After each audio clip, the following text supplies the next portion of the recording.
Welcome to Life Happens, where Texans come to protect their legacy and prepare for the second half of life. Join your host, Attorney Kim Hegwood of Your Legacy Legal Care, and our weekly guest as we navigate the challenges that emerge as life happens. Now here's your host, Kim Hegwood. Good morning and welcome to Life Happens with me, Kim Hegwood, and our very special guest today is Allan Berger with Financial Flexibility Services. Good morning. Good morning. So super happy to have you on the show today because we're going to talk about something that affects a lot of our seniors. And we're going to talk about staying in your home with a home equity conversion. Okay, so home equity conversion is a phrase. I mean, I'm familiar with home equity loan. So we're going to talk about that so we can kind of really educate, our listeners today. So let's start off by saying, what is a home equity conversion and who's the best candidate for that? Okay, good morning. A home equity conversion is a financial planning option that allows seniors who are living in their home and want to continue living in their home to be able to use the equity in their home as cash so that they can plan for meeting obligations while they're in their home. It's basically an opportunity for a senior to borrow their own money that they didn't realize they have, but the equity in their home is really their financial savings. And so what the home equity conversion does is it changes their life dramatically when they realize that they're not as close financially to maybe destitute or how are we going to be able to afford anything. The fact of the matter is they're sitting on equity, which is a piggy bank. And what a home equity conversion does, it allows them to tap into that, which is their own money. They're not borrowing for a bank or anything, but it changes their life dramatically when they realize, my goodness, we have money available. And the beauty of all this is that it's a growing fund. Today grows at 8%. So if someone has equity of $100,000 in their home, the equity being, what could the house sell for? What do they owe? Maybe they owe nothing. But the fact of the matter is that $100,000 of equity is going to be worth $8,000 more at the end of the year. They don't have to use it, but it's available, and they didn't realize they had that money. So if I understand you correctly, senior could take out money, invest it at 8%, right? And then they could use it or not use it? Well, they don't even have to invest it. It's an FHA program that says that when that equity is converted into a home equity conversion fund, it automatically is going to grow at 8%. And they don't have to use it, but it's nice to know it's there. To give you an example, I have a home equity conversion. I have $100,000 that I have never used. That $100,000 grew roughly $500 a month for each of the last 12 months. And that $100,000 at the end of March was worth $108,000. And I did nothing but open the mail every month to see that it's growing. Nice. Now, I haven't used it. I'm about to use it, but I haven't used it. But it's given me peace of mind to know if I want something, and what I'm going to use it for is to buy long-term care. And I'm not having to take any money out for long-term care. I'm merely going to use the growth of the home equity conversion so that I can then plan for my future for long-term care should it be needed. And my money's there because it's in the equity of the house. I didn't realize the equity was my savings that I could use. Is it always 8% or is it just 8% now? Well, no, it's 8% now. When I took out my home equity conversion, it was at 3%. But when the inflation rate made interest rates go up, I actually benefited by saying, oh, what 3% is now 8% today. Now, I'm not using it, but I'm watching it grow. And it continues to grow. That 108,000, if I don't use it, will grow another 8%. In reality, in 20 years, it could be worth $1 million if I don't use it. Wow. It's just sitting there for whatever emergency comes up, or however you want to use it. Could be to go on a vacation. I had someone that bought a Tesla car with their equity. It's your money. You're not borrowing it. It's tax-free. You're sitting there with that equity, and it's doing nothing for you unless you convert it through a home equity conversion. Yeah, awesome. So, a lot of people did, things like reverse mortgages, and so, and those tend to be very frowned upon. And so, why do you think that is? Well, justifiably. Okay, a home equity conversion in the financial market is called a reverse mortgage, not even a mortgage.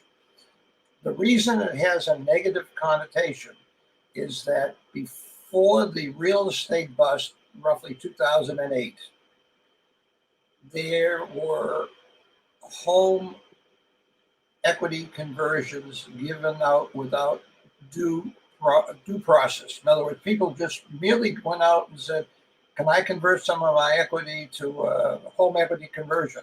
And all of a sudden, they have a fund that could be 100,000, 200,000, 50,000, whatever it was. They had all this money, and they thought that money was a credit card. So they went out and bought a Mercedes, they bought a BMW, they went on a cruise, who knew? They spent it. But what they didn't realize was the terms of the home equity conversion. There are 4 requirements. One is the home that you're borrowing against, which is your own home, has to be your legal residence. The second thing is you have to pay your taxes on time. The third is you have to pay your real estate insurance on time, and you have to keep your house up. Keeping your house up means don't get an orange sticker so your house is condemned. They went out and spent lavishly. Meanwhile, their house went up in value, which they loved, but they ran out of money to pay for their taxes and their insurance. And because of that, their house was repossessed. They blamed the reverse mortgage, but it doesn't take a reverse mortgage. That wasn't the problem. The problem was you didn't have enough money to fulfill the contract. And so when the house was taken away from them, they blamed the reverse mortgage. And that's right. What's happened since that time is the FHA, because the home equity conversion is an FHA program, they made it very, very difficult for some people to be able to get a home equity conversion. And basically, when I get involved with helping someone, I want to make sure they have the funds available to continue to live in their home and pay their taxes and have their home insurance. But for those that years ago didn't do it correctly, they did lose their home, and they should. Yeah, and so, yeah, unfortunately, for a long time in Texas, you couldn't do it. And then when they said you could do it, I think everybody kind of went hog wild, and and tapped into it. So let's talk about why you would want to do it. You talked earlier about using it for your, long-term care. Is a home equity conversion, good to help maybe, one spouse keep another spouse at home? Caregivers, whatever they need to, to stay in the home longer? The answer is yes. I'm working with several families right now where the spouse has signs of dementia, for example. And for various reasons, that spouse cannot go to a senior assist or a facility that treats Alzheimer's or dementia. And so the reason that those particular families are using or applying for, if they haven't gotten it yet, the home equity conversion is to fund taking care of their spouse for what is not covered by Medicare, is not covered by insurance. and they're worried. How do I take care of Carl? He's getting worse and worse. He's falling, and some of the medication is not covered under my policy. I don't have a supplement. I don't have Medicare Advantage, and so they take a look at where are we going to get the money to take care of him. And in that case, what happens is you have the money, some of the money, in your equity. If we can convert that equity to an available fund, you can use that as needed to care for your spouse. So the real advantage of the home equity conversion is you now have your own piggy bank because it's your own money. You can use it any way you want to use it. And if it's to take care of a spouse, that's fine. In my situation, my father and mother looked at taking out a long-term care policy, and it was too expensive, and they didn't look at home equity. My mother developed Alzheimer's, and my father didn't want to put her into a facility to take care of her. So we had in-home health care. He paid for it cash until such time as he could no longer take care of her himself. She then went into a dementia Alzheimer's facility, and that was paid for from their cash. And then she got shifted to another facility, and that was paid for. I was the executor of the state, and I was writing these checks every month. And they went through over $500,000 of their own money. And when I researched what he could have had, the long-term care policy, this is 20 years ago, was going to cost $40 a month. And he said, son, that's too expensive. But they weren't sick. They're bidding on the comp. All right. So instead of spending $40 a month for long-term care, he in turn used up over $500,000 of his assets with my pen to pay for my mother, who was in a facility for 8 years before she passed away. Totally bad decision, unnecessary. And so for those that basically have equity in their home, if they convert that equity to a home equity conversion fund, they don't have to use it, but it's nice to have it there to know if something happens, be it dementia, be it long-term care, be it a roof that needs to be replaced, there is money because your equity is your savings. So you talk about, the major benefits of, a home equity conversion, of being able to stay at home, pay for care, things like that. Are there any other benefits that we haven't talked about today in regards to why a senior would want it? There are many benefits, and I'm a senior myself, all right, and I've done this twice. So I'm like the Rogaine guy with here. I've got a reverse mortgage. I got another reverse mortgage. It's not important why or how I did this, but I did that basically so that there were certain things I knew were going to happen. I knew my wife was going to need dental work that was going to cost thousands of dollars. Where was that money going to come from? I knew at some point in time I'm going to have to put a roof on my house. I don't want to put a roof on my house when I'm 95 years old. Where's the money going to come from? I knew that if there were a car accident and I had to pay a deductible, where was that money going to come from? So I looked at the reverse mortgage, the home equity conversion as a way of making sure I had a piggy bank of money that was growing for what, in essence, most seniors run up against that they don't realize.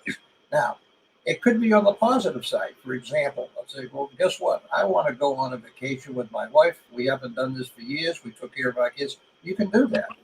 You may want to buy a new automobile. You can do that. You may want to help a grandchild with college education. You can do that. The money is your money to use either for need, maybe you can't afford your medical bills, or for pleasure.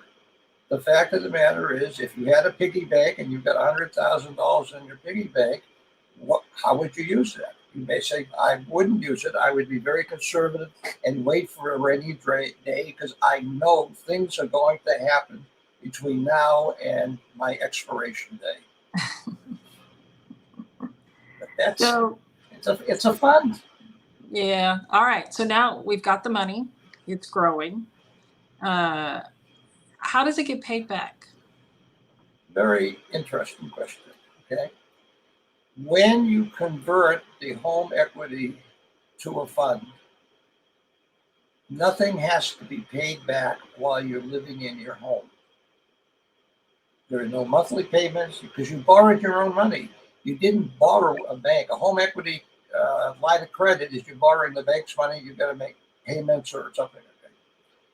The way the contract works, because it's an FHA government guarantee program, at the time, the last person, spouse, whatever, lives in the house. The only obligation is to pay back what you have borrowed while you were alive. It doesn't mean to sell the house. So, for example, you could have gotten a $150,000 line of credit to use. You used $50,000 of it. Now, one spouse has passed away. The other spouse is going to assisted living. How do we pay back the $50,000? There are two ways to do that. One way is, you're no longer living in the house, sell the house, and just like you had a mortgage, you pay off that $50,000 and the net left is inherited or whatever you want.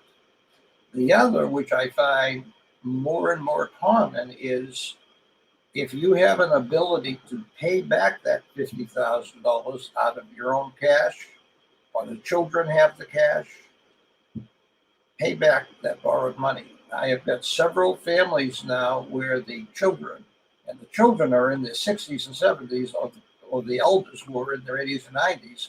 They went to the bank and said, I've got an opportunity to inherit my parents' $500,000 house, but there's a $50,000 obligation of what they have borrowed on their equity. Can I get a $50,000 loan to pay off their reverse mortgage obligation so I can own their house? And the bank says, well, how are you going to pay back the $50,000? And the bank says, boy, but you're asking me to give you a $50,000 mortgage on a $500,000 home? Where do you sign? So, in my case, one of my daughters wants her home back, and she wants my home or our home. And I don't know whether she wants it to move in off a rental property, but the fact of the matter is, she says, for $50,000, I can own a $500,000 asset. I'm going to do that. Yeah. And so the money is paid back, and the house doesn't have to be sold. Perfect. And so, Mr. Berger, if somebody wants to talk to you about doing this with their house, how do they find you? Two ways. One way is to call me directly, and that's, as is on the screen here, 832-360-6700.